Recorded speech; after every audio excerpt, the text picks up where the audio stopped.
Hello friends, அப்புறம் என்னோட தங்கச்சிங்களுக்கும் எல்லாருக்கும் வணக்கம். இன்னைக்கு இந்த ஜெயா டிவி வழியா மாத்தி யோசி அப்படிங்கிற ஒரு நிகழ்ச்சி மூலியமா உங்க எல்லாரையும் சந்திக்கிறதுல எனக்கு ரொம்ப சந்தோஷம். அந்த சந்தோஷத்தோட வெளிப்பாடு தான் இந்த சிரிப்பு. என்னோட பேர் செல்வகுமார். நான் விருதுநகர்ல இருந்து வந்திருக்கேன். செல்வகுமார் சொல்றதை விட டெய்லர் ப்ரோன்னு சொன்னா நிறைய பேருக்கு தெரியும். அது என்னோட யூடியூப் சேனலோட பேரு.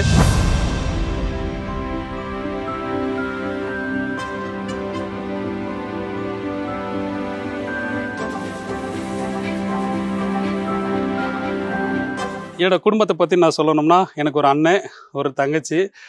என்னோட படிப்பை பற்றி சொல்லணும்னா, படிப்பை விட வாழ்க்கை பாடம் நான் ரொம்ப அதிகமாக படிச்சிருக்கிறேன். கிட்டத்தட்ட 35 வருஷம் எக்ஸ்பீரியன்ஸ் என்னோட டெய்லரிங் தொழில். இப்போ எங்கள் வீட்டில் மட்டும் டெய்லரிங் கிடையாது, எங்கள் பரம்பரையே டெய்லரிங் தான். அதனால் இந்த சோசியல் மீடியா இருந்ததுனால அதன் மூலிமா என்னை எப்படி வெளி உலகத்துக்கு வந்து இந்தளவுக்கு ரீச் ஆகிருக்கேன் அப்படிங்கிற ஒரு விஷயத்த தான் இன்றைக்கி உங்களுக்கு ஷேர் பண்ண போகிறேன். நீங்கள் எல்லோரும் யோசிக்கலாம், நம்ம ஏதாவது சாதாரணமாக இது முன்னுக்கு வந்துட முடியும்னு. அந்த மாதிரி கிடையாது. வாழ்க்கையின் ரொம்ப அடிமட்ட கஷ்டப்பட்ட காலகட்டத்திலேருந்து நான் வந்தவன். அது குறிப்பாக நம்ம சொல்லணும்னா, வறுமை நிறம் சிகப்புன்னு சொல்லுவாங்க. அந்த சிகப்புக்கு அப்பாற்பட்டு ஒரு நிறம் இருக்குது. அது அனுபவிச்சவங்களுக்கு மட்டும்தான் அதோட நிறம் தெரியும். அந்த நிறம் தெரியுங்கிறத விட அதோட வலிகள் உணரத்தான் முடியும். அந்த மாதிரி காலகட்டத்தை கடந்து வந்தவன் தான் நான். இதுலேருந்து நான் எப்படி மீண்டு வந்தேன் அப்படிங்கிறத உங்கள் எல்லாருக்கும் சொல்ல போகிறேன். ஏன்னா இதன் மூலிமா மற்றவங்க நிறைய பேருக்கு ஒரு மோட்டிவேஷனாக இருக்கும் இல்லையா? அதனால் என்னோடய அம்மா இருக்கிறாங்க, என்னோட அப்பா இல்லை, தவறிட்டார். இப்போ தான் ஒரு 7 வருஷத்துக்கு முன்னாடி. ஒரு அண்ணன், ஒரு தங்கச்சி. தங்கச்சி நம்ம பெரும்பாலும் வெளியில் நம்ம கட்டி கொடுத்துருவோம். கட்டி கொடுத்தோடனே அங்கே போய் ராணி மாதிரி இருக்க போகிறாங்களே, நம்ம வீட்டில் ராணியாகவே இருக்கட்டும்னு சொல்லிட்டு நம்ம ரொம்ப செல்லமாக வளர்த்துட்டு இருப்போம். பொதுவாக எல்லோரும் அப்படி தான் இருப்போம் இல்லையா? அப்போ அந்த மாதிரி என்னோடய தங்கச்சியை ரொம்ப செல்லமாக தான் வச்சுருந்தோம். ஆனால் டெய்லரிங்கில் அப்போவே நான் ரொம்ப எக்ஸ்பீரியன்ஸ், ரொம்ப நல்லா தைக்கிறேன்னு எல்லாரும் சொல்லுவாங்க. ஆனால் என்னோடய தங்கச்சிக்கு ஒரு ஆசை, அண்ணா நீ எனக்கு டெய்லரிங் சொல்லிக் கொடுக்கணும் அப்படின்னு சொல்லி ரொம்ப வற்புறுத்தி கேட்பா, சண்டை போட்டு கேட்பா. ஆனால் எனக்கு அது சொல்லிக் கொடுக்க விருப்பமே இல்லை. என்னென்னு கேட்டிங்கன்னா, ஒரு சாதாரணமாக நம்ம உதாசீனப்படுத்திட்டோம். ஆனால் அவளுக்கு அது ஒரு பெரிய தாக்கத்தை கொடுத்துருக்கு. இந்த தாக்கம் எப்படின்னு கேட்டிங்கன்னா, கல்யாணம் பண்ணி கொடுத்த உடனே ஏதோ அவங்க வாழ்க்கையில் ஏதோ ஒரு பிரச்சனையின் சூழ்நிலையில் தற்கொலை பண்ணிக்க வேண்டிய சூழ்நிலை வந்துடுச்சு. ஆனால் என்னோடய தங்கச்சிக்கு லெட்டர் எழுதுகிற பழக்கம் உண்டு. லெட்டர்னா அதாவது டைரி எழுதுகிற பழக்கம் உண்டு. அப்போது எங்கள் அண்ணன் என்னை ரொம்ப கஷ்டப்பட்டு என்னை கல்யாணம் பண்ணி கொடுத்தாங்க.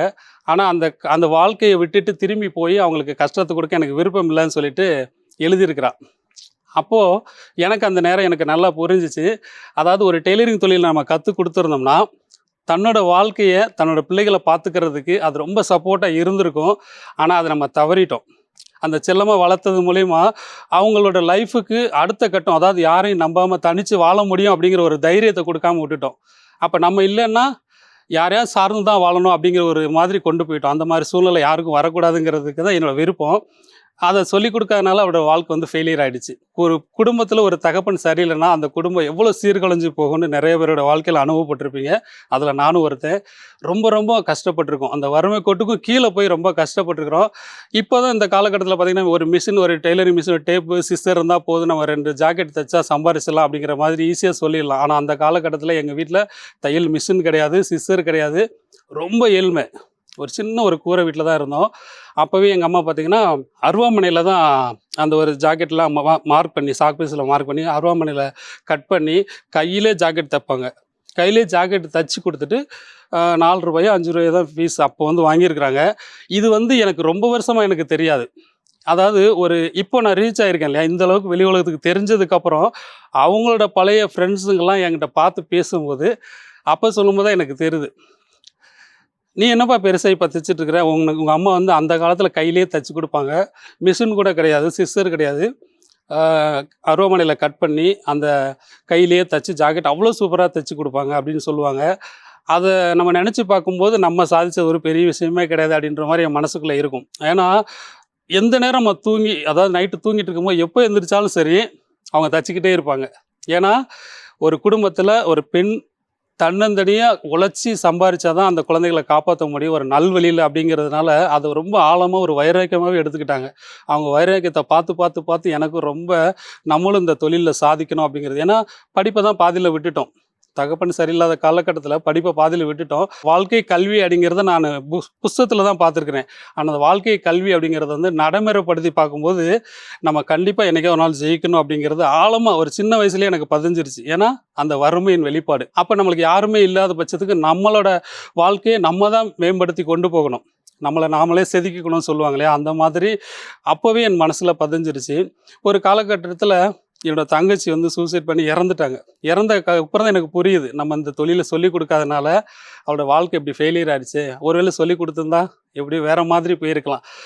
அப்போ தான் நான் நினச்சேன், நம்மளை மாதிரி கஷ்டப்படக்கூடிய எவ்வளோ சகோதரிகள் இருக்காங்க, உலகத்தில் எவ்வளோ பேர் இருக்கிறாங்க. அவங்களுக்கு அண்ணன் தம்பிகள் இருந்தும் இல்லாதவங்களும் நிறைய பேர் கஷ்டப்படுறாங்க. அவங்களுக்கு ஒரு நம்ம பணம் கொடுத்து உதவி பண்ணணும்னு கிடையாது, ஒரு சப்போர்ட், நான் இருக்கிறேன் அப்படின்னு ஒரு சப்போர்ட். அவங்களுக்கு ஒரு சுய தொழில் இருந்துச்சுன்னா அவங்க சாதிக்க முடியும் அப்படிங்கிற ஒரு தன்னம்பிக்கை கொடுத்தோம்னா, இந்த மாதிரி ஒரு இழப்பு வந்து உலகத்தில் எங்கேயும் பார்க்க முடியாது அப்படிங்கிற ஒரு நினைப்பு எனக்கு அதிகம் வந்துச்சு.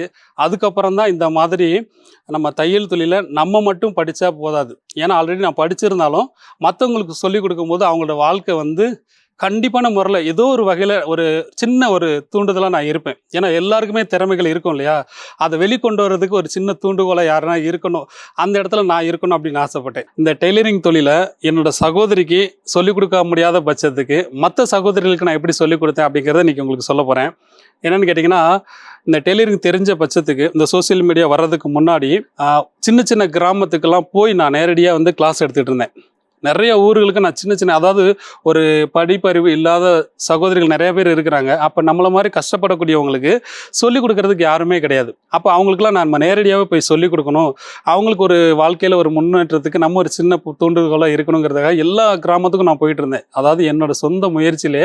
ஆனால் அப்போ வந்து பெருசாக யாரும் மதிக்கிறதுக்கு ஆளே கிடையாது. ஏன்னா டெய்லரிங் தொழில் அந்தளவுக்கு யாரும் பெருசாக மதிக்கிறது இல்லை. அதுக்கு எல்லாருக்கும் ஒரு உதாரணம் சொல்கிறேன். அதாவது இருக்க இடம், உண்ண உணவு, உடுத்த உடை, இதில் எது முக்கியம்னு பார்த்தீங்கன்னா, இருக்கிறதுக்கு இடம் இல்லைன்னா 4 நாள் பிளாட்பாரத்தில் கூட இருந்துடலாம், சாப்பிட்லன்னா 1 வாரம் 10 நாள் கூட பட்டினியாக இருந்துடலாம்.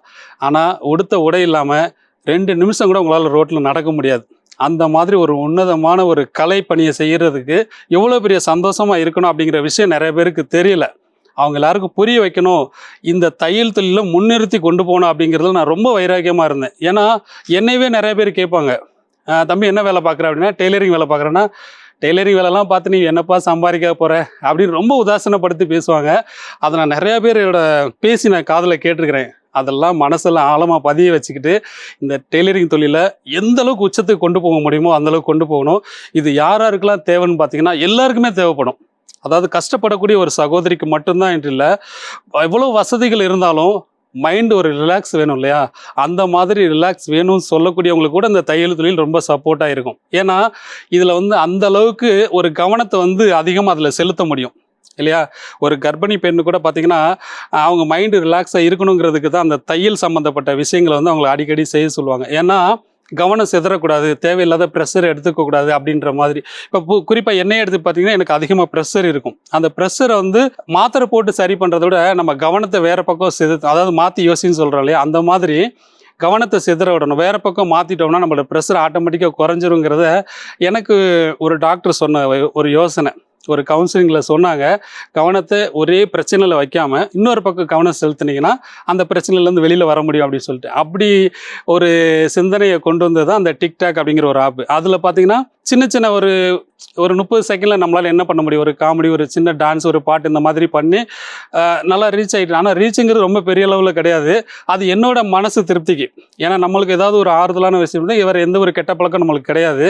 அப்போ இதில் ஒரு மனசு அதில் செலுத்தும் போது நம்மளுக்குள்ள ஒரு சந்தோஷம், 10 பேர் பார்க்குறாங்களோ இல்லையோ நம்ம மனசில் ஒரு சந்தோஷம், நம்மளை இந்த மாதிரி பார்க்குறோம், ஒரு மீடியாவில் பார்க்குறோங்கிறது நம்மளுக்கு ஒரு சந்தோஷம் இருக்குது. 10-20 பேருக்கு மேலே பார்க்க மாட்டாங்க. ஆனால் ஒரு நாள் பார்த்தீங்கன்னா ஒரு கார்த்திகை தீபம் அன்னைக்கு என்னோட மகளுக்கு ஒரு சுடிதார் தைச்சேன். சுடிதார் தைக்கணும், அது 30 செகண்டுக்குள்ள ஒரு அழகாக சூப்பராக ஒரு மாடல் 30 செகண்டுக்குள்ள பிட்டாக போட்டு அதை அழகாக எடிட் பண்ணி நான் போட்டுட்டேன். அந்த போட்டுட்டு ஒரு 2 மணி நேரத்தில் சரியான ரீச்சு. நான் எதிர்பார்க்கல, அந்த வீடியோ எப்பயும் போல போஸ்ட் பண்ணிவிட்டு நான் என் வேலையை பார்த்துட்டு இருந்தேன். சரியான ரீச் ஆயிடுச்சு. அப்போது எனக்கு என்ன அறியாமல் ஒரு சந்தோஷம். அதாவது நம்மளை இந்த மாதிரி யாரும் பார்க்க விரும்பலை, ஆனால் தையல் தொழிலை இந்த மாதிரி ஒரு சோசியல் மீடியா மூலமாக இந்த அளவுக்கு ரீச் ஆகிருக்குன்னா மக்களுக்கு இது தேவைப்படுது அப்படிங்கிறத நான் புரிஞ்சுக்கிட்டேன். ஏன்னா சோசியல் மீடியாவை எவ்வளோ மோசமாக தவறான முறையில் பயன்படுத்துகிறவங்க நிறைய பேர் நான் பார்த்துருக்குறேன். ஆனால் அந்த சோசியல் மீடியாவை நல்ல முறையில் பயன்படுத்தி ஒரு நல்ல முன்னேற்றத்துக்கு போகிறதுக்கு நானும் ஒரு உதாரணம் இருக்கிறேன். அதை வந்து தவறாக பயன்படுத்தாமல் நேர் வழியில் பயன்படுத்தணும்னா கண்டிப்பாக நம்ம ஜெயிக்க முடியும். அந்த அடிப்படையில் தான் என்னோட தங்கச்சிக்கு தான் அந்த தையல் தொழிலை சொல்லிக் கொடுக்க முடியல. ஆனால் மற்ற சகோதரிகளுக்கு கண்ணுக்கு எட்டாத தூரத்தில் உலகத்தில் ஏதோ ஒரு மூலையில் இருக்கிறவங்க கூட இந்த தையல் தொழிலை சொல்லிக் கொடுத்து அவங்களோட வாழ்க்கைக்கு முன்னேற்றத்துக்கு நான் ஒரு சின்ன தூண்டுகோலாக இருக்கணும்னு ஆசைப்பட்டு தான் இந்த சோசியல் மீடியாவை சூஸ் பண்ணேன். இதில் பார்த்தீங்கன்னா இதில் வந்து நம்ம பெரிய அளவுக்கு சொல்ல முடியல. 30 செகண்டில் நம்ம என்ன சொல்ல முடியும்? ஏதாவது சந்தேகம் கேட்குறாங்க, என்ன இந்த இந்த மாதிரி ஒரு டவுட்டை கிளியர் பண்ணுங்கன்னு சொல்கிறாங்க. அந்த 30 செகண்டில் நம்மளால் எதுவும் சொல்ல முடியல. அப்போ எனக்கு என்னோடய ஃப்ரெண்டு நண்பர் தான் சொன்னார், நீ இந்த 30 செகண்டில் எதுவும் சொல்ல முடியல, இந்த அளவுக்கு ரீச் ஆயிருக்கு இல்லையா, அப்போ ஒரு யூடியூப் சேனல் ஆரம்பித்தோம்னா அதன் மூலயமா நீ எவ்வளோ நேரம் வேணாலும் டைம் எடுத்துகிட்டு அவங்களுக்கு சொல்லிக் கொடுக்க முடியும்.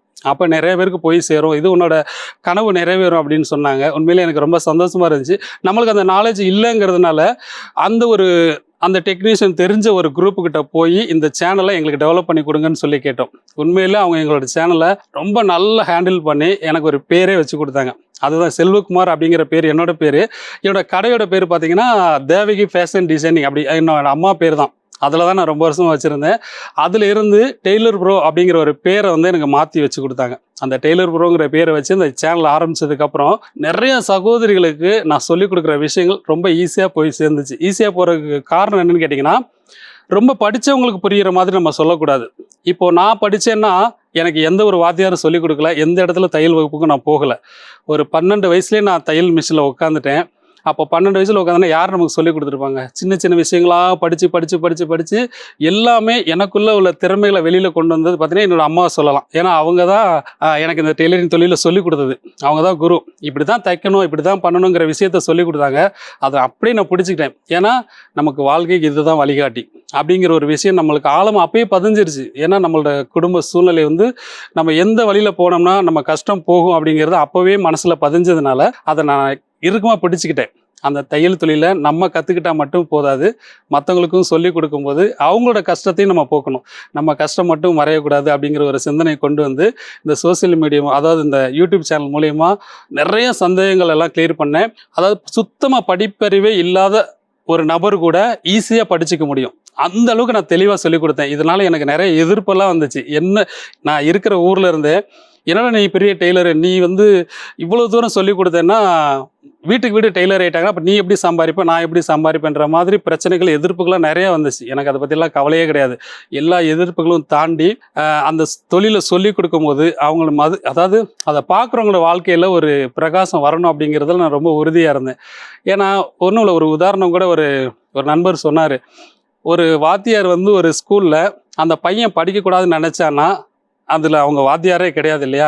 அந்த மாதிரி இருக்கக்கூடாது. நம்ம சொல்லிக் கொடுக்குற தொழில் அவங்களுக்கு புரியணும். பட்டும் படாமல் நீ சொல்லிக் கொடுத்துட்டு போயிட்டே இரு அப்படின்ற மாதிரி எனக்கு சொன்னாங்க. அது மாதிரி கிடையாது. நம்மளுக்குள்ளே இருக்கிற திறமைகளை முழுசாக அவங்களுக்கு சொல்லிக் கொடுத்தோம்னா மட்டும்தான் அந்த இடத்துல இன்னொருத்தவங்க வளருவாங்க.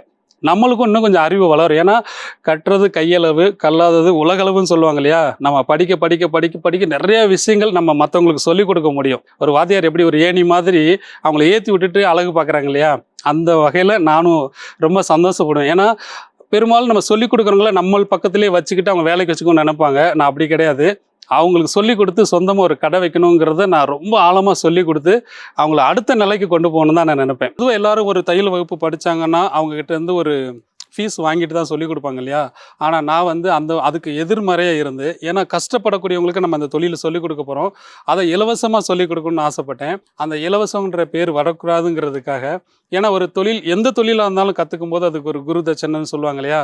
அதை பார்த்து வெறும் ₹1 ஃபீஸ் வாங்கிட்டு அந்த கிளாஸை நடத்தணும் அப்படிங்கிற ஒரு முடிவுக்கு வந்தேன். அப்போது எந்த ஊர் சின்ன சின்ன கிராமத்துக்கு போனாலும் அந்த ₹1 ஃபீஸ் தான் நான் வாங்குவேன். அதாவது நான் போய் சொல்லிக் கொடுக்குற இடத்துல ₹1 ஃபீஸ் தான் நான் வாங்கியிருக்கேன். இப்போ வரைக்கும் நான் அப்படி தான் வாங்கிட்டு இருக்கிறேன். இதன் மூலிமா அவங்களோட வாழ்க்கை வந்து பயனடைஞ்சிட்டு இருந்தாங்க. இதில் இன்னொரு விஷயம் என்னென்னு கேட்டிங்கன்னா, அந்த டெய்லர் ப்ரோ அப்படிங்கிற ஒரு பேர் எப்படி வந்து சொல்லணும் இல்லையா? ஆல்ரெடி இதுக்கு முன்னாடி இருந்த பேர் பார்த்திங்கன்னா என்னோட அம்மா பேர் தான் வச்சுருந்தேன், சொல்லியிருந்தேன். Devaki fashion of Chennai designing அப்படின்ற ஒரு பேர் தான் வச்சுருந்தேன். ஆனால் இந்த பேர் வந்து சோசியல் மீடியாவுக்கு பொருத்தமாக இல்லை அப்படின்னு சொல்லிட்டு அந்த டெக்னிக்கல் டீம் வந்து என்கிட்ட சொன்னாங்க.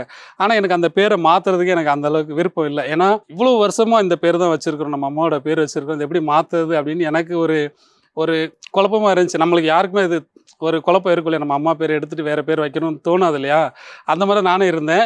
அப்படி இருக்கும்போது எங்களை டெக்னிக்கல் டீம் சொன்னாங்க, அந்த டெய்லர் ப்ரோ அப்படிங்கிற ஒரு பேர் வந்து பார்த்திங்கன்னா தமிழ், இங்கிலீஷ் ரெண்டுத்துலையுமே அது உங்களுக்கு நல்லா ரீச் ஆகிறதுக்குண்டான வாய்ப்பு இருக்குன்னு சொல்லும்போது, சரி நம்மளுக்கு இல்லாத நாலேஜ் அவங்களுக்கு தான் இருக்குது, அவங்க சொல்கிறத நம்ம கேட்டோம்னா கண்டிப்பான முறையில் அது ரீச் ஆகிறதுக்கு வாய்ப்பு இருக்குங்கிறதுனால அதை நான் ஏற்றுக்கிட்டேன். அதை சொல்லிக் கொடுத்த எங்கள் டெக்னிக்கல் வந்து பார்த்திங்கன்னா விஜயகுமார் முருகேசன் பிரதர், அவங்க தான் இந்த சேனலை வந்து என்னை இந்தளவுக்கு வழி நடத்தி வெளி உலகத்துக்கு அறிமுகப்படுத்தினதே அவங்க தான்.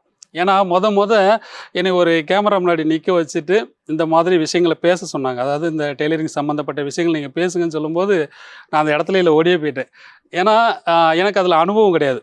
ஒரு ஒரு மொபைலை வச்சுட்டு நம்ம முன்னாடி ஏதாவது பண்ணுறோம்னா அது நம்ம தனியாக பண்ணிக்கிறோம். அந்த மாதிரி பண்ணதில் எனக்கு அனுபவம் இருந்துச்சு. ஒரு 4 பேர் இருக்கிற இடத்துல என்னை பேச சொன்னீங்கன்னா ரொம்ப கூச்சப்படுவேன். அவங்கள்ட்ட சொல்லிட்டேன், நீங்கள் கேமரா வச்சுட்டு நீங்கள் போயிருங்க, நான் பேசிக்கிறேன் அப்படின்ட்டு. அப்புறம் அவங்க தான் எனக்கு கொஞ்சம் கொஞ்சமாக சொல்லி எந்த அளவுக்கு நல்லா வழி நடத்தணுங்கிற விஷயத்த அவங்கக்கிட்ட நான் தெரிஞ்சுக்கிட்டேன். அது மட்டும் கிடையாது, இந்த தையல் தொழிலை சொல்லிக் கொடுக்கும்போது ரொம்ப ஈஸியாக அவங்களுக்கு சொல்லிக் கொடுக்கணும். அதாவது கடுமையாக சொல்லிக் கொடுக்கக்கூடாது. ஏன்னா படித்தவங்களுக்கு புரிகிற மாதிரி படிக்காதவங்களுக்கு புரியாது இல்லையா? அப்போ அதை எவ்வளோ ஈஸியாக சொல்லணுமோ அந்தளவுக்கு ஈஸியாக நான் சொல்லிக் கொடுத்துருந்தேன். அதுதான் அந்த எல்லாருக்குமே புரிகிற மாதிரி இருந்துச்சு. அது வந்து ஈஸியாகவும் படிச்சுக்கிட்டாங்க. படித்தது மட்டும் கிடையாது, அவங்க ஒரு சின்ன சின்ன கடை வைக்கக்கூடிய அளவுக்கு ஒன்றும் இல்லை, ஒரு தையல் மிஷின் இருந்தால் போதும், ஒரு டேப் ஒரு சிசர் இருந்தால் போதும், அவங்க வாழ்க்கையில் ஒரு ஒரு நாளைக்கு ஒரு 4 சட்டை இல்லை 2 சட்டை தைச்சா போதும், அவங்க தேவைகளை பூர்த்தி பண்ணிக்கலாம் அப்படிங்கிற ஒரு மோட்டிவேஷனை எல்லாருக்கும் நான் சொல்லுவேன். எவ்வளோ அழுத்து போனாலும் சரி, எல்லா கிராமத்துலேயும் ஒவ்வொரு சகோதரியும் நான் வழியில் பார்த்தா கூட நான் சொல்லுவேன், உங்களுக்குன்னு வாழ்க்கையில், ஏன்னா நான் பார்த்த சகோதரிகள் எல்லாருமே வாழ்க்கையில் ரொம்ப கஷ்டப்பட்டவங்க.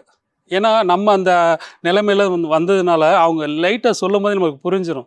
அப்போ எவ்வளோ அடிபட்டிருக்காங்க, எவ்வளோ கஷ்டத்தை நோக்கி வந்திருக்கிறாங்க அப்படி சொல்லும்போது, கஷ்டப்படுறவங்களுக்கு மட்டும் கிடையாது, ஒன்றும் இல்லை, ஒரு கணவன் மனைவி இருக்கிறாங்கன்னு வச்சுக்கோங்களேன், கணவன் நல்லா பார்த்துக்கிறாரு, நல்லா சந்தோஷமாக பார்த்துக்கிறாரு, எந்த ஒரு குறையுமே இல்லை, எந்த ஒரு கெட்ட பழக்கமும் கிடையாது, பிள்ளைகளை நல்லா பார்த்துக்கிறாரு, நல்லா கணவனாக இருக்கார். திடீர்னு எதிர்பாராத ஒரு சூழ்நிலை, அந்த கணவரை இழக்க வேண்டிய சூழ்நிலை வரும்போது அவங்க அப்படியே நிற்கதையாக நிற்கிறாங்க. இந்த மாதிரி சகோதரிகள் நான் நிறைய பேர் பார்த்துருக்குறேன். அப்போ அவங்களுக்கு என்ன செய்யணுன்னே தெரியாது, ஒரு நல்ல வாழ்க்கையை டக்குன்னு இழந்துடுறாங்க. அப்போ நம்ம என்ன தொழில் செய்ய, நம்ம எப்படி பிள்ளைகளை காப்பாற்ற, ஒரு மருத்துவ செலவு எப்படி பார்க்க, அவங்க படிப்புக்கிறது என்ன செய்யறது அப்படின்னு அப்படியே ஒன்றும் தெரியாமல் முழிக்கிறாங்க. அப்படிப்பட்ட சகோதரிகளுக்கு தான் நான் சொல்ல வேண்டிய விஷயமே இதுதான். உங்களுக்கு ஒரு சுய தொழில் படிச்சுக்கோங்க. அந்த சுய தொழில் என்றைக்குன்னா உங்களுக்கு கை கொடுக்கும். வசதிகள் இருந்துச்சுன்னா மைண்டு ரிலாக்ஸாக கொடுக்கும். வசதி இல்லாதவங்களுக்கு நல்ல வருமானத்தை கொடுக்கும். குறைஞ்ச முதலீடில் நிறைந்த வருமானம்னு பார்த்தீங்கன்னா அந்த தையல் தொழில் மட்டும்தான்.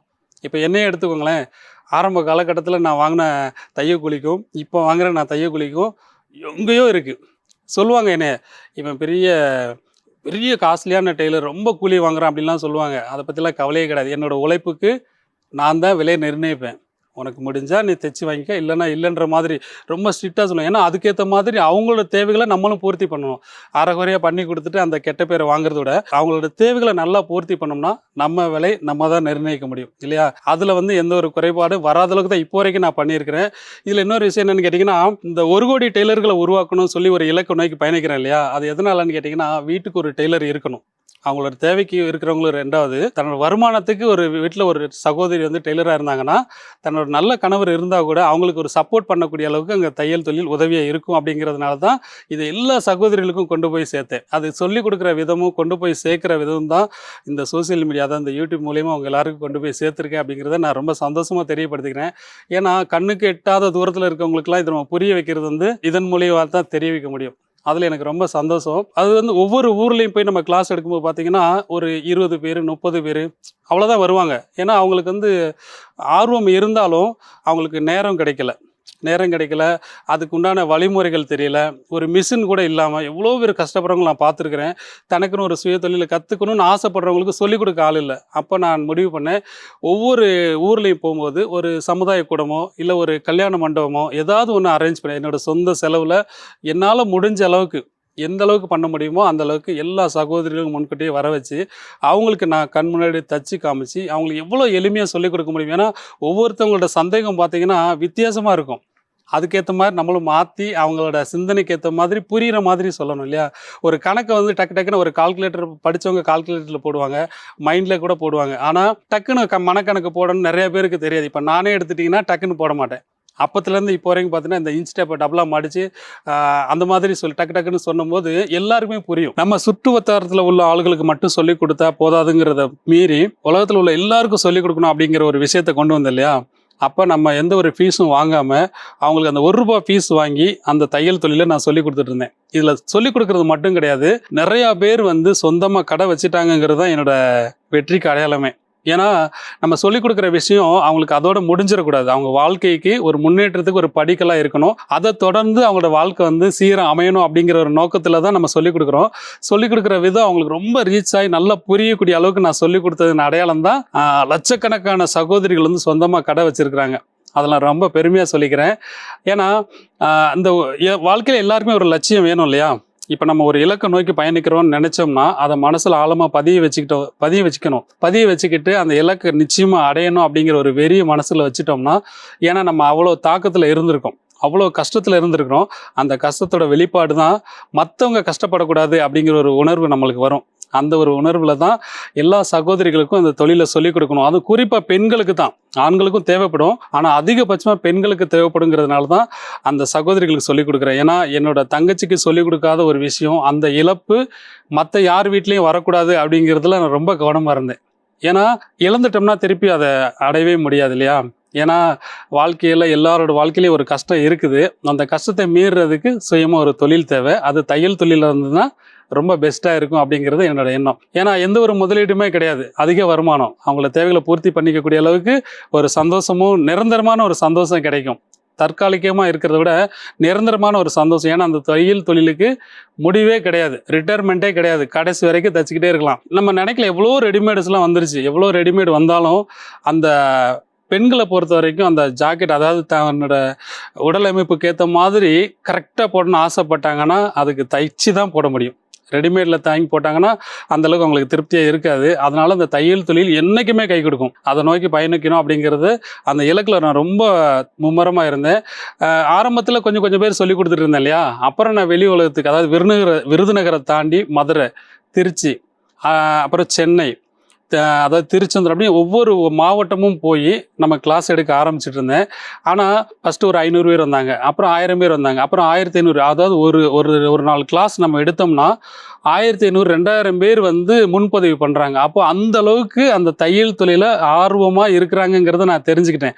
அது நம்ம சொல்லிக் கொடுக்குற விதம் இன்னும் அவங்களுக்கு ரொம்ப ஈஸியாக புரியுதுங்கிறத அவங்களே சொல்லும் போது, அப்போ நம்ம சரியான வழியில் தான் போகிறோம், அவங்களுக்கு ரொம்ப எளிமையாக சொல்லிக் கொடுக்குறோம். நம்ம சொல்லிக் கொடுக்குறது அவங்களுக்கு புரிஞ்சா தானே நம்ம சொல்லிக் கொடுக்குறது அர்த்தம் இருக்குது இல்லையா? அப்போ அதில் நம்ம சரியாக தான் பயணிக்கிறோம் அப்படிங்கிறது எனக்கு ஒரு சந்தோஷம்.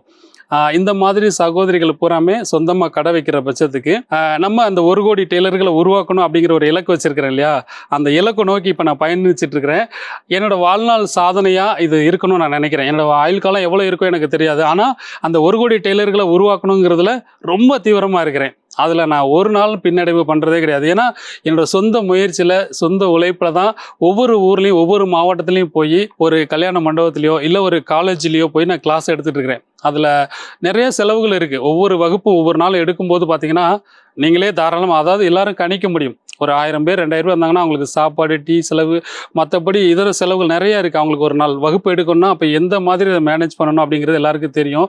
அதை கடந்து நான் எவ்வளோ முடியுமோ அந்தளவுக்கு பண்ணேன். ஆனால் ஒரு காலகட்டத்தில் இது சாதிக்க முடியல. ஏன்னா நம்மளோட பொருளாதாரம் அந்த அளவுக்கு கிடையாது. அப்போ நம்ம அந்த நேரம் நான் யோசித்தேன், நம்ம எதுக்கு மற்றவங்ககிட்ட யார்ட்டும் இதுவரை கேட்டது கிடையாது. ஏன்னா நம்மக்கிட்ட இருக்கிற பொருளோ நம்மகிட்ட இருக்கிற பண வசதிகளை வச்சு நம்ம எல்லாத்தையும் முடிச்சிட்டோம். இப்போ நம்ம கையில் எதுவுமே இல்லை. அப்போ அந்த நேரம் சிந்தித்தேன், அதாவது நம்மளுக்குன்னு தையல் தொழில் இருக்குது, கஷ்டப்படக்கூடியவங்களுக்கு தான் நம்ம சொல்லிக் கொடுக்க போகிறோம். ஆனால் கஷ்டப்படாமல் இருக்கிறவங்களுக்கு நம்ம ஃபீஸ் வாங்கி சொல்லிக் கொடுத்து அந்த ஃபீஸை வாங்கி மற்றவங்களுக்கு இலவசமாக சொல்லிக் கொடுக்கணும் அப்படிங்கிற ஒரு சிந்தனை எனக்கு வந்துச்சு. உண்மையிலேயே அது வந்து நான் யாருக்கிட்டையும் போய் கையேந்து நிற்காமல் நான் சொல்லிட்டேன் எல்லாருக்கிட்டையும். விருப்பப்படுறவங்க, அதாவது நல்லா ஆல்ரெடி டைலரிங் தெரிஞ்சிருந்து ஒரு சில சந்தேகங்கள் தெரிஞ்சுக்கணும், நேரடியாக வந்து பர்சனலாக தனியாக நான் நல்லா படிச்சுட்டு போய் என்னோடய கடையை டெவலப் பண்ணணும் அப்படின்னு சொல்லக்கூடியவங்க வந்து நேரடியாக என்கிட்ட வந்து படிக்கிறவங்க ஃபீஸ் கட்டி படிங்க. நான் வந்து சொல்லிக் கொடுக்கக்கூடியவங்க எல்லாருக்கும் ₹1 ஃபீஸ் அப்படிங்கிற மாதிரி இலக்கு நோக்கி தான் பயணிச்சுட்டு இருக்கிறேன். கிட்டத்தட்ட எவ்வளோ சகோதரிகள் வந்து படிக்கிறாங்களோ அந்த அளவுக்கு பல மடங்கு சகோதரிகளுக்கு ரொம்ப பயனுள்ளதாக அந்த ₹1 ஃபீஸ் வாங்கி அந்த வகுப்பை நான் நடத்திட்டு இருக்கிறேன். இதில் நடத்துறதுல எனக்கு பெரிய மன நிறைவு. ஏன்னா எனக்கு நல்ல ஒரு அந்த டெய்லர் ப்ரோ அப்படிங்கிற ஒரு பேர் எந்த அளவுக்கு ரீச், அது வந்து ஒரு ரிஜிஸ்டர் பண்ணக்கூடிய அளவுக்கு அந்த தொழில் வளர்ந்துருச்சு. ஆனால் நம்ம பொருளாதாரம் வளரணும் அப்படிங்கிறதுல எனக்கு உடன்பாடே கிடையாது. பணத்தை சேர்க்கணும் அப்படிங்கிற உடன்பாடு சுத்தமாக கிடையாது. ஆனால் அந்த தொழிலை மற்றவங்களுக்கு சொல்லிக் கொடுத்து நம்ம வறுமையிலேருந்து எப்படி மீண்டு வந்தோமோ அது மாதிரி மற்றவங்க வறுமையிலேருந்து மீண்டு வரணும், அந்த சமநிலையில் எல்லாரும் ஒன்று போல் இருக்கணும் அப்படிங்கிற ஒரு வைராக்கியத்தை கொண்டு வந்ததுனால தான் நிறைய சகோதரிகள் இன்றைக்கி வந்து தையல் தொழிலில் நல்லா ரீச் ஆகி வந்துட்டு இருக்கிறாங்க. இன்னும் என்னோட இலக்கு பயணிச்சுட்டே தான் இருக்கேன். இந்த 1 கோடி டெய்லர்கள்னு சொல்லும்போது பார்த்தீங்கன்னா ஒரு சில லட்சங்கள் தான் இது வரைக்கும் சகோதரிகள் டெய்லர்களை உருவாகிருக்கிறாங்க. அது ரெக்கார்ட் ஆகிட்டே வருது. சீக்கிரம் அந்த 1 கோடி டெய்லர்களை உருவாக்கணும் அப்படிங்கிறது என்னோட இலக்கு. இதில் இன்னொரு விஷயம் என்னன்னு கேட்டிங்கன்னா, அந்த 1,00,00,000 டெய்லர்களை உருவாக்குற வரைக்கும் என்னோட வாழ்நாளில் பிறந்த நாள், திருமண நாள், மற்ற தீபாவளி பண்டிகை, பொங்கல் பண்டிகை, இந்த மாதிரி எந்த ஒரு பண்டிகையுமே நான் கொண்டாடுறது கிடையாது. ஏன்னா எல்லாருக்குமே தெரியும், என்னை தெரிஞ்சவங்க எல்லாருக்குமே தெரியும், எந்த ஒரு பண்டிகையுமே நான் கொண்டாடுறது கிடையாது. ஏன்னா அந்த 1,00,00,000 டெய்லர்களை உருவாக்குனதுக்கு அப்புறம் தான் இதில் எல்லா பண்டிகையுமே நான் கொண்டாடுவேன் அப்படிங்கிற ஒரு உறுதியை நான் எடுத்துக்கிட்டேன். இப்போ போன வருஷம் கூட பார்த்தீங்கன்னா என்னோட 25வது திருமண நாள் மட்டும்தான் நான் கொண்டாடியிருக்கேன். அதை கூட நம்ம கொண்டாடாமல் இருக்கக்கூடாது, நம்மளோட குடும்பத்துக்கு அந்த சந்தோஷத்தையும் ஒரு இழப்பாக கொடுத்துடக்கூடாதுங்கிறதுக்காக அந்த ஒரு திருமண நாளை நாங்கள் கொண்டாடினோம். மற்றபடி இனிமேல் என்னோட வாழ்க்கையில் எந்த ஒரு சந்தோஷமான ஒரு பண்டிகையுமே கொண்டாடுறது கிடையாது. ஏன்னா இந்த சகோதரிகளை எந்த அளவுக்கு முன்னுக்கு கொண்டு வரணும், அந்த அளவுக்கு என்னோடய வாழ்க்கையில் சந்தோஷமும் ஒரு உற்சாகமும் அதிகபட்சமாக இருந்துகிட்டே இருக்கும் அப்படிங்கிறது தான் இன்றைக்கி உங்கள் எல்லாருக்கும் நான் சொல்லியிருக்கிறேன். இப்போ இந்த 1,00,00,000 டெய்லர்களை உருவாக்கணும் அப்படின்னு சொல்லிட்டு ஒரு இலக்கு நோக்கி பயணிக்கிறேன் இல்லையா? அப்போ அந்த டெய்லர்களை நம்ம உருவாக்கிட்டே இருக்கிறோம். ஆனால் அடிப்படை வசதிகளே இல்லாத சகோதரிகள் நிறைய பேர் இருக்கிறாங்க. அப்போ அவங்களுக்கு நம்ம அதுக்கு அடுத்த கட்டம் என்ன செய்யணும் அப்படிங்கிற ஒரு சிந்தனை. ஏன்னா நிறைய பேர் கேட்குறாங்க, ஆனால் நாங்கள் டெய்லர் சொல்லிக் கொடுக்குறீங்க, அது புரியுது, நாங்கள் எழுதிக்கிறோம், மற்றபடி அதனோட அடிப்படை வசதிகள் எங்களுக்கு இல்லைன்னு சொல்லும்போது அந்த இடத்துல நம்மளால் என்ன பண்ண முடியும்னு சொல்லிட்டு நான் யோசனை பண்ணேன். அப்போது தேவையான உபகரணங்கள், அதாவது ஒரு டேப்பு, ஒரு சிசர், ஒரு மார்க்கரு, அது தையல் சம்மந்தப்பட்ட சின்ன சின்ன பொருளெல்லாம் கொடுத்துட்டு இருந்தேன். அது என்னோடய வசதிக்கு உட்பட்டு என்னால் கொடுக்க முடிஞ்சிச்சு. இப்போ நம்ம ஒரு 1000 ரூபா நான் இன்றைக்கி சம்பாதிக்கேன்னா 700 ரூபா 800 ரூபா மற்ற சகோதரிகளுக்காகவே செலவழித்து பழக்கப்பட்டேன் நான். அப்படித்தான் இது வரைக்கும் நான் பழகியிருக்கிறேன். ஏன்னா அந்த மாதிரி இருக்கும்போது நிறைய பேருக்கு தையல் மிஷின் தேவைப்படுது. மிஷின் வாங்க கூட வசதி இல்லாதவங்க நிறைய பேர் இருக்கிறாங்க. அந்த மாதிரி நான் பார்த்த ஒரு சகோதரியில் கூட பார்த்திங்கன்னா, பிளாட்பாரத்தில் ஒரு சகோதரி, அவங்க நேரடியாக என்னை பார்த்தவங்க தான். அவங்கள்ட்ட வீடு வசதிகள் எதுவுமே கிடையாது, பிளாட்பாரத்தில் இருக்கிறாங்க. அப்படி இருக்கிறவங்க பார்த்திங்கன்னா ஒரு மொபைல் ஃபோனை யாருக்கிட்டேயோ சும்மா தற்செயலாக பார்த்து அவங்க ஃபோனை வாங்கி பார்த்து அதன் மூலியமாக நம்ம சேனலில் பார்த்து படித்து ஒரு டெய்லர் கடை வைக்கக்கூடிய அளவுக்கு வளர்ந்துட்டாங்க. அப்போ எனக்கு அது பெரிய சந்தோஷம்.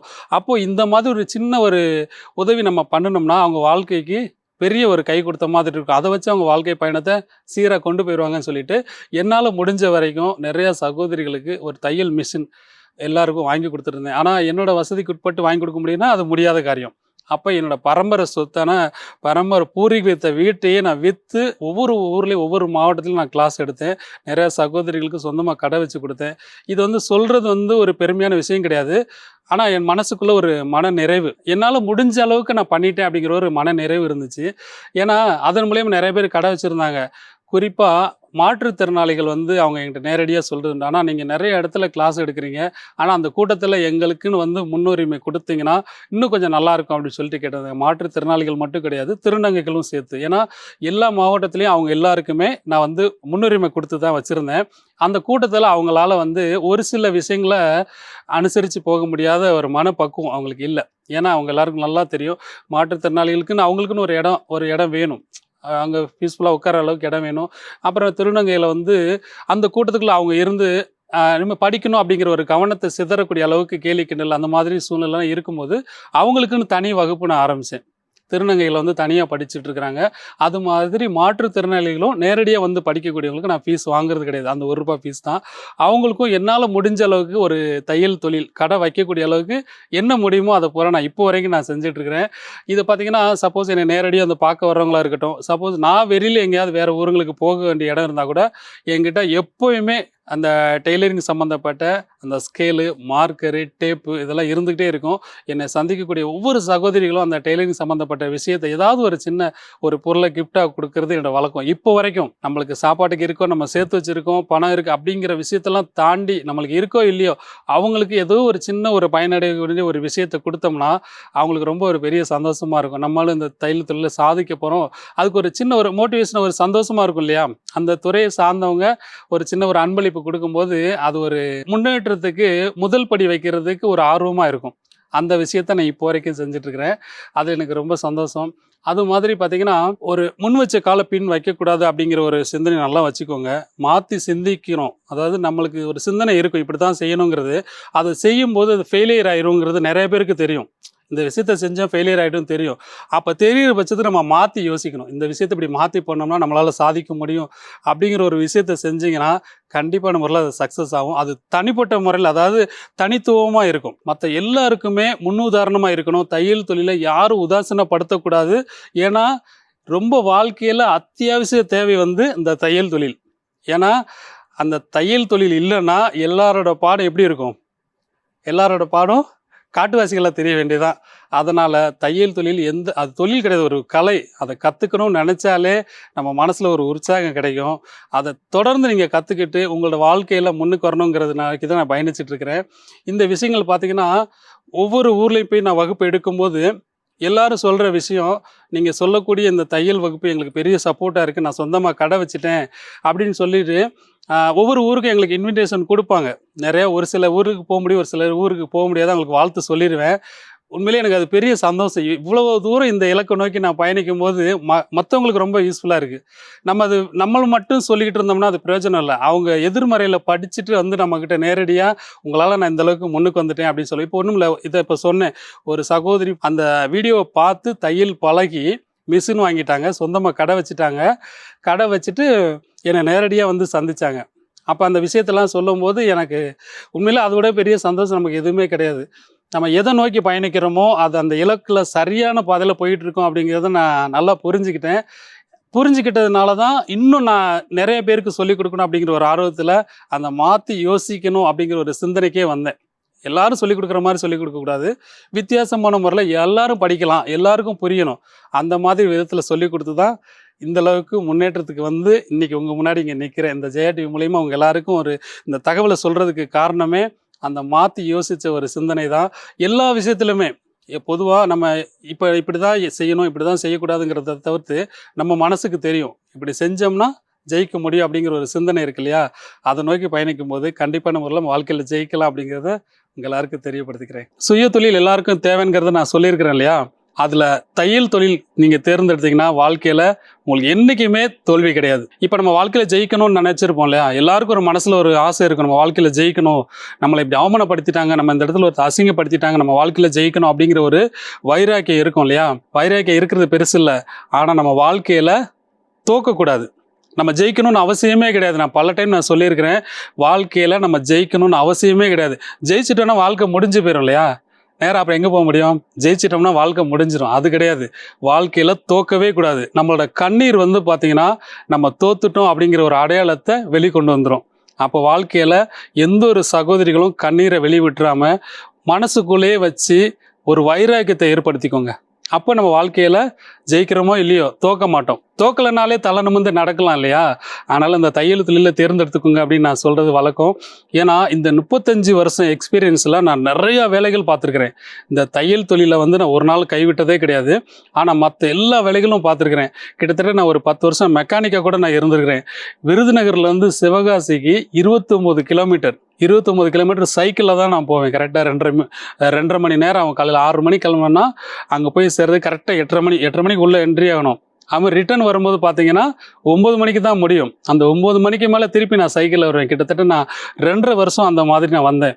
அந்த மாதிரி வரும்போது மனசில் வைராக்கியமும் தைரியம், தன்னம்பிக்கை, விடாமுயற்சி, கடினமான உழைப்பு இது எல்லாமே மனசில் உள்வாங்கினா மட்டும்தான் அதை செயல்படுத்த முடியும். அது எல்லாமே உங்களுக்கு தேவைங்கிறத நான் சொல்லிக்கிறேன். இன்னொரு விஷயம் என்னன்னு கேட்டிங்கன்னா, நம்ம வாழ்க்கையில் எவ்வளவோ நபர்களை சந்திச்சிருப்போம். உங்களை நிறைய பேர் சூழ்ந்து நிற்பாங்க.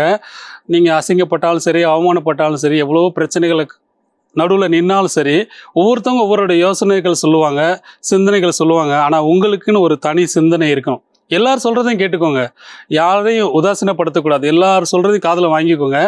ஆனால் முடிவு நீங்கள் எடுக்கணும். நம்ம எடுக்கக்கூடிய முடிவு தான் அது வந்து ஒரு சிறந்த வழிகாட்டியே இருக்கும். மற்றவங்க சொல்கிறத கேட்டிங்கன்னா மனக்குழப்பத்துக்கு ஆளாகி தேவையில்லாத வழியில் போயிடுவோம் இல்லையா? நம்ம ஒரு வழித்தடத்தில் போகும்போது பிரச்சனைகள் இருக்கும், கரடு முரடான பாதைகளாக இருக்கும். அந்த இடத்துல வழித்தடத்தை ஏற்படுத்துறதுக்குண்டான வழிகள் நம்ம கையில் தான் இருக்குது. நம்ம நடந்து போனோன்னா நம்ம பின்னாடி இன்னும் 10 பேர் வருவாங்க. இப்போ நான் போகிறேன்னா நான் பயணித்த காலங்கள் உங்கள் எல்லாருக்கும் சொல்லியிருக்கிறேன். 100ல் 2% கூட சொல்லலை. அவ்வளோ கஷ்டத்தை நான் சந்தித்து தான் இந்த வழியில் நான் வந்திருக்கிறேன். அப்போ எனக்கு பின்னாடி வரக்கூடிய என்னோடய சகோதரிகள் எல்லாருக்குமே இந்த பாதைகள் எவ்வளோ ஈஸியாக இருக்குது அப்படிங்கிறத நான் புரிஞ்சுக்கிட்டேன் இல்லையா? இதை நீங்களும் புரிஞ்சுக்கணும். இந்த தையல் தொழிலை நீங்கள் கற்றுக்கிட்டால் மட்டும் போதாது, மற்ற எல்லா சகோதரிகளுக்கும் சொல்லிக் கொடுக்கணும் அப்படிங்கிறது தான் என்னோடய ஆசை. இந்த 1 கோடி டெய்லர்களை உருவாக்கணுங்கிற பங்கு எனக்கு மட்டும் கிடையாது, அதில் உங்களுக்கும் அந்த பங்கு இருக்குது அப்படிங்கிறத இந்த ஜெயா டிவி மூலமா அவங்க எல்லாருக்கும் தெரியப்படுத்திக்கிறேன். ஏன்னா வாழ்க்கையில் எல்லாரோட கஷ்டங்களும் போக்குறது அந்த தனக்குன்னு ஒரு சுய தொழில் இருந்தால் மட்டும்தான். இன்னும் நம்ம வாழ்க்கையில் நிறையா பேர் சந்திச்சிருப்போம். எவ்வளோ பிரச்சனைகள் இருந்தாலும் ஒரு மன அழுத்தத்தில் இருந்தால் கூட நிறைய பேர் சந்திச்சிருப்போம். நம்ம உதாசீனப்படுத்துகிறவங்களும் இருந்திருப்பாங்க, நம்மளை ஊக்குவிக்கிறவங்களும் இருந்திருப்பாங்க, மன தைரியத்தை கொடுக்குறவங்க இருந்திருப்பாங்க, ஆறுதல் சொல்கிறதுக்கும் இருந்திருப்பாங்க. ஆனால் ஒரு சில நபர்களை தான் நம்ம திரும்பி பார்க்குற மாதிரி இருக்கும். அதாவது இப்படியும் மனுஷங்க இருக்கிறாங்களா, இப்பேற்பட்ட மனிதர்கள் இருக்கிறாங்களா, அது நம்ம வாழ வேண்டிய இந்த காலகட்டத்தில் நம்ம சந்திச்சிருக்கோமா அப்படிங்கிற ஒரு சந்தோஷம் நம்மளுக்கு அவங்கள சந்திக்கிற நேரம் தான் கிடைக்கும். அவங்கள ஒரு நாள் நம்ம மறக்கவே கூடாது. இதுக்கு உதாரணம் சொல்லணும்னா, நான் பொதுவாக யாருக்குமே நன்றி சொல்ல மாட்டேன். அவங்க எவ்வளோ பெரிய விஷயம் எனக்கு செஞ்சாலும் சரி, நான் நன்றி சொல்ல மாட்டேன். ஆனால் சொல்லலைன்னா நம்மளை அவங்க ஏதோ நினச்சிக்கிறாங்க, என்னடா திமிராக கூட இருக்கான்னு நினைக்கிறாங்க. அது அப்படி கிடையாது. அப்போ ஒரு ஃபார்மாலிட்டிக்கு வேணால் சொல்லுவேனே தவிர ஆள் மனசுலேருந்து நன்றி சொல்லவே மாட்டேன். ஏன்னா நன்றி சொல்லிட்டோன்னா அதோட ஃபுல் ஸ்டாப் ஆகிடும், அவங்களோட உறவு அதோட ஸ்டாப் ஆகிடும். அப்படி இருக்கக்கூடாது. அவங்களோட தேவைகளும் அவங்களோட அறிவுரைகளும் என்றைக்குமே நம்மளுக்கு தேவை. அது மாதிரி அவங்களுக்கு நம்ம நன்றி கடன் என்ன செய்யணும்னு பார்த்தீங்கன்னா, அவங்களுக்கு தெரியணும் அவசியமே கிடையாது. நம்மளுக்கு தெரியணும் அவசியமே கிடையாது. அவங்களுக்கே தெரியாமல் அவங்களோட விஷயங்களில் ஏதோ ஒரு விஷயங்கள் அவங்களோட எதிர்பார்ப்போ, இல்லை அவங்களோட விஷயங்கள் ஏதோ ஒரு சப்போர்ட்டோ, ஏதோ ஒரு விஷயங்கள் அவங்களுக்கு தெரிஞ்சு செய்யணுன்ட்டு அவசியம் இல்லை. தெரியாமல் செய்கிறதே அவங்களுக்கு செய்கிற பெரிய ஒரு நன்றி கடன். அது மாதிரி சாரிங்கிற ஒரு விஷயமும் நான் சொல்லவே மாட்டேன். அதுவும் சொல்கிறதுக்குண்டான விஷயங்கள் எதனாலன்னு கேட்டிங்கன்னா, ஒரு டைம் சாரி சொன்னோன்னா அது முடிஞ்சு போயிடும். அந்த மாதிரி இருக்கக்கூடாது. அந்த தப்பை செஞ்சுட்டு சாரி சொல்கிறத விட, அந்த தப்பை திரும்ப சரியாமல் இருந்தோம்னா 1000 டைம் அவங்ககிட்ட மன்னிப்பு கேட்டதுக்கு சமானம். அதனால் நான் ஒரு டைம் மன்னிப்பு யார்கிட்டையும் கேட்கவே மாட்டேன். ஏதோ ஒரு ஃபார்மாலிட்டி கேட்போன்னு வச்சுக்கோங்களேன், ஆள் மனசுலேருந்து யார்கிட்டையும் கேட்குறதே இல்லை. அந்த மாதிரி நம்ம வாழ்க்கையில் சந்தித்த ஒரு சில நபர்களுக்கு நான் இப்போ நன்றி சொல்ல வேண்டியது இருக்குது. ஏன்னா இந்த நிலைமைக்கு நான் உங்களுக்கு, அதாவது இந்த வெளி உலகத்துக்கு அறிமுகமாகி இந்த சோசியல் மீடியாவை நல்ல முறையில் பயன்படுத்தி உங்கள் முன்னாடி நான் நின்றுருக்கேன்னா, நீங்களும் இது மாதிரி சாதிக்கணும். உங்களோட சிந்தனைகளை மாற்றி யோசிக்கணும். எல்லாரும் போல் இல்லாமல் மாற்றி யோசித்து உங்களோட வழியில் தனித்து செயல்படணும் அப்படிங்கிறதுக்குண்டான விளக்கங்களை தான் என்னோடய வாழ்க்கையில் நடந்த விஷயங்கள் உங்களுக்கு சொல்லியிருக்கிறேன். இப்போ பார்த்திங்கன்னா, நான் சந்தித்த நபர்களில் ரொம்ப நான் திரும்பி பார்த்த ஒரு நபர், அதாவது அவங்க ஒரு திருநங்கை. அவங்க எனக்கு நிறைய அறிவுரைகள் சொன்னாங்க. ஒருத்தவங்களை பணம் கொடுத்து உதவி பண்ணுறது பெரிய விஷயம் கிடையாது. நிறைய நல்ல விஷயங்களை சொல்லி அவங்க மனசில் ஆழமாக பதிய வச்சு அவங்கள ஊக்கப்படுத்தி வெளிக்கொண்டு வர்றது தான் உண்மையான உதவி அப்படின்னு நான் நினைக்கிறேன். பணம் கொடுத்தா இன்றைக்கி செலவழிச்சா நாளைக்கு முடிஞ்சிடும், அது கிடையாது உதவி. அதையும் மீறி இப்போ நம்ம ஒரு தையல் தொழில் சொல்லி கொடுக்குறோம் இல்லையா, அது அவங்க வாழ்நாள் முழுக்க அவங்களுக்கு சப்போர்ட்டாக இருக்கும். அது மாதிரி அவங்க எனக்கு பெரிய நல்ல ஆலோசனைகளை சொல்லி, இந்த மாதிரி வாழணும், இப்படி இருக்கக்கூடாது, இப்படி நபர்களை சந்திக்கணும், இப்படி இருக்கணும் அப்படிங்கிற நிறைய விஷயங்கள் எனக்கு மோட்டிவேஷன் சொல்லி எனக்கு ஊக்குவித்த அந்த திருநங்கை, அதாவது அவங்க பேர் எல்லாருக்குமே நல்ல பிரபலமானவங்க தான். போன வருஷம் கூட சிறந்த திருநங்கைன்னு சொல்லிட்டு அவார்டு வாங்கியிருக்காங்க முதலமைச்சர் கையில். மரளிமா முரளிதரன் அவங்களுக்கு நான் ஒரு நாள் நன்றி சொன்னது கிடையாது. நன்றி சொல்லி ஃபுல் ஸ்டாப் வைக்கவும் விருப்பப்படலை. ஏன்னா அவங்களோட ஆதரவும் அரவணைப்பும் என்றைக்குமே வாழ்நாள் முழுக்க வேணும் அப்படிங்கிற ஒரு சிந்தனை தான். அது மாதிரி இன்னும் சில காலகட்டத்தில் பார்த்திங்கன்னா, இந்த சோசியல் மீடியா பற்றி சுத்தமாக எனக்கு தெரியாது, அறவே தெரியாது. அதோட நாலேஜ் கம்மி தான். அப்போது என்னை இந்தளவுக்கு வழி நடத்துனவங்க யாரும் பார்த்திங்கன்னா, விஜயகுமார் முருகேசன் அப்படின்னு சொல்ல ஒரு டெக்னிக்கல் டீம் தான் என்னை இந்தளவுக்கு வளர்த்து விட்டாங்க. அவங்களுக்கும் நான் நன்றி சொன்னதே கிடையாது. ஏன்னா அவங்க எந்த அளவுக்கு சப்போர்ட் பண்ணாங்கன்னு எனக்கு தெரியும். என்னை இந்தளவுக்கு வளர்த்து விட்டுட்டு அவங்க ரொம்ப சாதாரணமாக தான் இருப்பாங்க. என்னை வளர்த்து விட்டதுக்கு அவங்களுக்கு ஒரு நாள் நான் நன்றி சொன்னதே கிடையாது. இந்த மாதிரி ஒரு சோசியல் மீடியா மூலமாக அவங்களுக்கு நன்றி நான் சொல்லலை. ஆனால் நன்றி கடன் பட்டிருந்தாலும் என்னோடய சந்தோஷத்தை நான் வெளிப்படுத்துகிறேன் இல்லையா. அந்த சந்தோஷத்தை வெளிப்படுத்தும் போது இன்னும் நீண்ட காலம் அவங்களோட பயணிப்பேன் அப்படிங்கிற ஒரு நம்பிக்கை எனக்கு அதிகமாக இருக்குது. இதை மாதிரி தான் நீங்களும் பயணிக்கணும். ஒவ்வொருத்தரோட உண்மையான நட்புக்கு மீறி இந்த மாதிரி தான் பயணிக்கணும் அப்படின்னு நான் தெரியப்படுத்திக்கிறேன். ஒரு சில விஷயங்கள் தான் நான் சொல்லியிருக்கிறேன். இன்னும் நிறையா நான் என்னோடய வாழ்க்கையில் திரும்பி பார்த்த நபர்கள் இன்னும் ஒரு சில பேர் இருக்கிறாங்க. அது மாதிரி எல்லா நபர்களும் இருந்தாங்கன்னா எல்லாரோட வாழ்க்கையிலையும் கண்டிப்பான முறையில் ஒரு மாற்றங்கள் வரும் இல்லையா. அதுக்கு இந்த 1 கோடி டெய்லர்களை உருவாக்கணும் அப்படிங்கிற நினச்சி பயணிக்கிற எனக்கு உங்களோட சப்போர்ட் என்றைக்குமே இருக்குன்னு எனக்கு தெரியும். அந்த தைரியத்தில் தான் இப்போ வரைக்கும் பயணிச்சிட்ருக்கிறேன். இந்த பயணத்தில் நீங்களும் பங்கு எடுத்துக்கணுங்கிறத இந்த ஜெயா டிவி மூலிமா அவங்க எல்லாருக்கும் நான் ஒரு வேண்டுகோள் மட்டும் கிடையாது, ஸ்ட்ராங்கான கண்டிஷனாகவே சொல்கிறேன். தையல் தொழில் தனக்குன்னு ஒரு சுய தொழில் எல்லா சகோதரிகளுக்கும் கண்டிப்பான முறையில் தேவை. சகோதரிகளுக்கு மட்டும் கிடையாது, நண்பர்களுக்கும் தேவை. ஏன்னா ஒரு தையல் தொழில் சார்ந்தவங்கன்னா சரியாக யாரும் மதிக்கிறது கிடையாது. நான் ஆரம்பத்திலே சொல்லியிருக்கிறேன், ஆரம்ப காலகட்டத்திலேருந்து தையல் தொழிலாளரை ரொம்ப இலக்கரமாக பேசுகிறது. அவன் என்ன ஒரு தையல் வேலை பார்க்குறான், யாராவது டெய்லர் அவன் சொல்லிட்டாலே என்னால் பொறுத்துக்க முடியாது. எப்படி சொல்லுவேன் அப்படின்ற மாதிரி நான் ரொம்ப பொங்கி எந்திரிச்சிருவேன். ஏன்னா அந்த தையல் கலைக்கு நான் அந்த அளவுக்கு முக்கியத்துவம் கொடுப்பேன். ஏன்னா என்னை எவ்வளோ பேர் கேட்டிருக்கிறாங்க, நான் சொல்லியிருக்கிறேன் இல்லையா, என்னப்பா நீ டெய்லர் வேலையாக பார்க்குற, டெய்லர் வேலை பார்த்து நீ என்ன சம்பாரிச்சு என்னத்தை முன்னுக்கு வர போகிற அப்படின்னு சொன்னவங்க மத்தியில் இப்போ நான் என்ன சொல்லுவாங்க தெரியுமா, டெய்லருக்கு வந்த வாழ்வை போடுறா அப்படின்னு சொல்லுவான். அந்த மாதிரி சொல்கிறவங்களுக்கு மத்தியில் நான் சொல்கிற ஒரு விஷயம், நல்ல ஒரு வசதியானவன் ஜெயிச்சிட்டான்னா அவனை வந்து பாராட்டுறாங்க. ஆனால் ஒரு திறமைசாலின்னு சொல்கிறாங்க, வாய் கூசாமல் திறமைசாலின்னு சொல்கிறாங்க, அதை நான் ஒத்துக்க மாட்டேன். ஆனால் ஒரு வறுமை கோட்டிலேருந்து ரொம்ப கஷ்டப்பட்டு ரொம்ப திணறி அவங்களோட சாதனைகளை வெளியே கொண்டு வர பட்சத்துக்கு அவனுக்கு அதிர்ஷ்டத்தை பாடுறான், அவனுக்கு வந்து வாழ்வை பாடுறான். இப்போ நானே ஒரு இடத்துல பொது இடத்துல போய் ஒரு தையல் வகுப்பு நடக்கும்போது அந்த இடத்துல 2000 பேர் தையல் வகுப்பு படிக்கிறாங்க. அப்போ அந்த இடத்துல நமக்கு கொடுக்குற முக்கியத்துவத்தை பார்த்துட்டு டெய்லருக்கு வந்த வாழ்வை பாடுறா அப்படின்னு சொல்கிறாங்க. அவங்களுக்கெல்லாம் நான் சொல்லக்கூடிய ஒரே விஷயம், டெய்லரை சாராமல் உன்னால் வாழ முடியாது, இல்லைன்னா நீ காட்டில் தான் வாழணும். இது நான் எல்லாருக்கும் நான் ரொம்ப பகிரங்கமாக சொல்கிற ஒரு விஷயம். தையல் தொழிலை எல்லாரும் நேசிக்க கற்றுக்கோங்க. ஏன்னா எல்லாருக்கும் தேவையான அடிப்படை வசதி அந்த தையல் தொழில் தான். அதுக்கு அப்பாற்பட்டு தான் மற்ற விஷயங்கள். தையல் தொழில்னு சொன்னான்னா அந்த கைத்தறி நெசவாளர்கள் எல்லாரையும் சேர்த்து தான் நான் சொல்கிறேன். அப்போ அந்த ஆடை வடிவமைப்புங்கிற ஒரு விஷயம் வந்து இல்லைன்னா எந்த மாதிரி ஒரு சீர்குலைவான ஒரு விஷயம் நடக்குங்கிறது நம்ம எல்லாருக்குமே தெரியும். இருந்தாலும் நம்மளால் அதை ஏற்றுக்க முடியல. ஏற்றுக்கிட்டு தான் ஆகணுங்கிறது கட்டாயம் இல்லையா, அது நீங்கள் எல்லோரும் புரிஞ்சுக்கணும். இன்னொரு விஷயம், இந்த 1 கோடி டெய்லர்களை உருவாக்கணும்னு சொல்லி நான் ஒரு பயணத்தில் இருக்கிறேன் இல்லையா, உங்களோட சப்போர்ட் இன்றைக்கி மட்டும் இல்லை என்றைக்குமே இருக்கணும். அதை எவ்வளோ சீக்கிரம் நான் அந்த இலக்கை நோக்கி அடையிறனோ அதுக்கப்புறம் தான் என்னோடய வாழ்க்கையில் எல்லா பண்டிகையுமே கொண்டாடுவேங்கிறது உங்கள் எல்லாருக்கும் சொல்லியிருக்கிறேன். இன்னும் ஒரு சில சகோதரிகள் வந்து நிறைய பேர் அதாவது ஒரு தைரியம் இல்லாமல் தன்னம்பிக்கை இல்லாமல் மன சோர்வடைஞ்சு நொந்து போய் நம்ம என்ன வாழ போகிறோம், நமக்கு என்ன வாழ்க்கை இருக்குது, நம்ம வாழ்க்கையெல்லாம் கேள்விக்குறியாக போச்சு அப்படின்ற மாதிரி சிந்தனைகளை தூக்கி கீழே போட்டுருங்க. இது எல்லா சகோதரிகளும் சொல்கிற ஒரு விஷயந்தான். இந்த சந்தர்ப்பத்தை பயன்படுத்தி உங்களுக்கு சொல்கிற ஒரு விஷயம், அதாவது ஒரு ஆண் வந்து ஒரு பெண் இல்லாமல் வாழ முடியும். நம்ம நிறைய பேர் பார்த்துருக்குறோம்.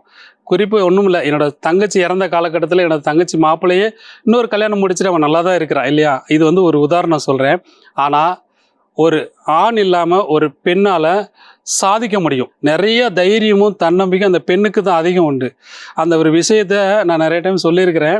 ஒரு ஆண் இல்லாத காலகட்டத்தில் அந்த பெண் சோர்வடைஞ்சிடக்கூடாது. சோர்வடைய மாட்டாங்க, ஆனால் சோர்வடைகிற சூழ்நிலையை மற்றவங்க தள்ளி விட்டுருவாங்க.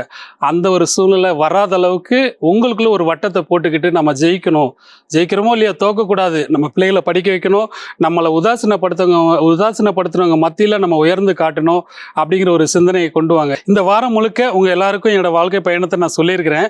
இந்த தையல் துறையை சார்ந்த வரைக்கும் உங்களுக்கு எப்படி முன்னேற்றத்தை கொடுக்கும் அப்படிங்கிற ஒரு விஷயத்தையும் சொல்லியிருக்கிறேன்.